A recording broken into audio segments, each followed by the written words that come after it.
Hey guys, this is Miss Vitale, and I'm going to talk to you about what your task is for this week. So one of the things that we're going to be looking at is the Industrial Revolution, and you're going to say, okay, Vitale, what does that have to do with STEM in any way? And I think even though you may have learned a little bit in school about the Industrial Revolution and all the new things that happened in the early 20th century, uh, I don't think that we really truly understand how it impacts us today. So we're going to look at that a little bit. And when we look at the names Andrew Carnegie, Henry Ford, everyone should know Henry Ford, right? But I don't think all of you really know who Andrew Carnegie was and John D. Rockefeller. Obviously, you know Thomas Edison, but Vanderbilt. I don't think anyone even realizes, how significant Vanderbilt is to us today. So we're going to take a look at these men, the innovators, the men who built America. So when I was looking at when I was looking for the holes video, I came across this video and I started watching it, and it just completely blew my mind away. And this fits in so perfectly with one of our STEM projects that I thought, hey, let's start it out this way.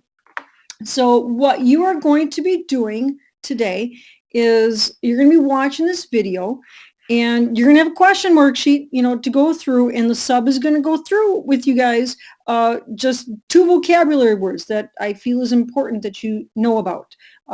Infrastructure and transcontinental. There will be times in the movie that the sub will stop. I expect you guys to stop and answer the questions. You will be graded on this, and you will be submitting this to me. I will have the times in there for the sub to stop, but in the questions that I have here right now, I'm going to change them up a little bit because I'm going to be really challenging you guys to think about this a little bit more than just following the video and answering the question. I want you to see how this relates to what we are living today in our world. So you're going to be watching this movie. You're going to be answering this question worksheet along with the movie. And then once you're done with that, you're going to move on to this project. And it's going to be a research project. You will, and I'm going to go through this with you right now. Your objective is you're going to research a person. You can choose one of the people from the video, even though we're only going to watch Vanderbilt today. You can choose one of the people that I mentioned. And you're going to, or you can choose an invention or a technology. And it's this website here, greatachievements.org. I'll be sharing this document with you guys through Google Drive. This will be in your Google Drive in your shared with me folder. You will be able to view it, and you will have this as a clickable link. Otherwise, go to greatachievements.org. This is the website. And there's a whole list of things. You can choose the automobile, you can choose the airplane, computers, telephone, air conditioning and refrigeration, spacecraft, internet, all these things. And the first thing that you're going to do is you're going to choose a topic. Pay attention to this explanation that I share with you. Actually read through it. You'll see that I want you to do it in Google Slides. This is due by the end of the day on Friday, the 29th. You're going to share this with me. Your total possible points, actually, this is incorrect. I need to change that because I added points for the procedures. The 40 possible points are from the actual the actual Google slide itself. In this document, you're going to find the rubric.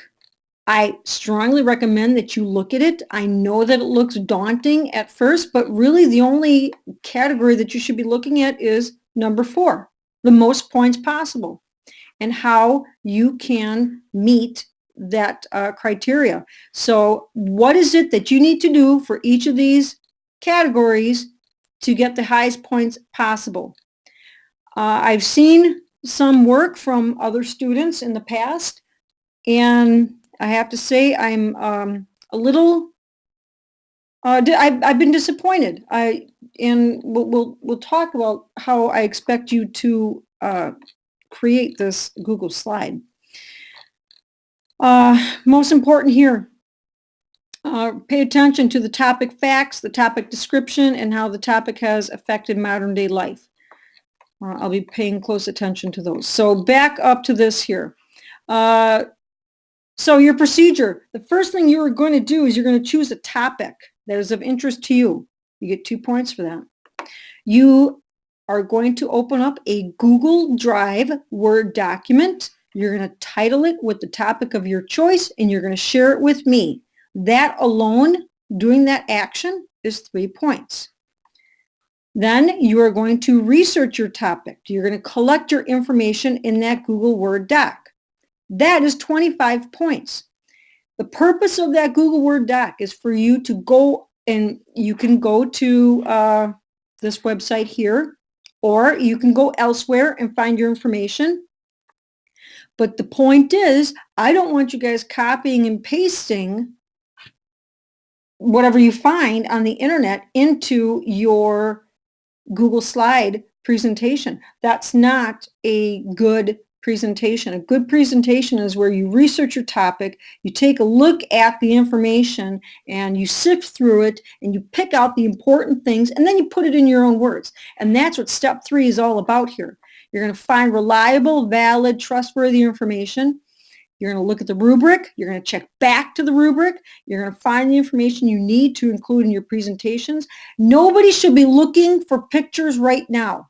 If the sub, or if I was there, if we see you looking at images right now, you are not looking for solid information. Pictures come later. You have to have the stuff to back up the pictures first before you can even think about putting images in. So nobody should be looking at pictures right now. Pictures are minimal. You need to become an expert. You need to know, be knowledgeable about your topic. So you're going to find that information. You're going to copy and paste that into your Google Word doc. That's the only time I'm going to let you copy and paste something into your Google Word doc, because right now you're just collecting it. Then, it says here, copy, paste small chunks of good information into your Word document. Make sure you get that website address. You got to keep track of that because you're going to have a citation page. So as soon as you copy and paste something, your next motion should be to copy and paste that website address. And don't copy and paste Google search. You actually have to get the website address of the site that you are using to access the information. Then, once you've collected enough information that you feel good about, then you're going to start putting the information in your own words. Take that information you collected, and then always keep in mind the rules of good presentation. Use phrases, short sentences, bullet points. You don't put in full paragraphs. You only choose key words, because in your presentation, that's when you're going to talk more about it. That's where you can talk your paragraphs, okay? Choose images. This is the time that you can start choosing images once you get the information, in your information, into Google Slides. Then you start finding images and you put your presentation slides together with that information and the images. Okay, so that is your task for this week. You will be presenting it. I will be looking for you to share the Google Word documents with me, probably Tuesday. So I'll be checking that Tuesday night. I hope everyone does this, because I'll knock off points for that, because step 2 is directly related to step 3. If you don't do step 2, then you can't do step 3. And I want, the whole point of this is I want to see where you're getting your information from and how you are synthesizing it in your own mind. And let's see. I think that is it. I think you're gonna like this movie. I really enjoyed it. It's pretty cool. And hey, the music is awesome too. So good luck. And if you have any questions, please feel free to email me.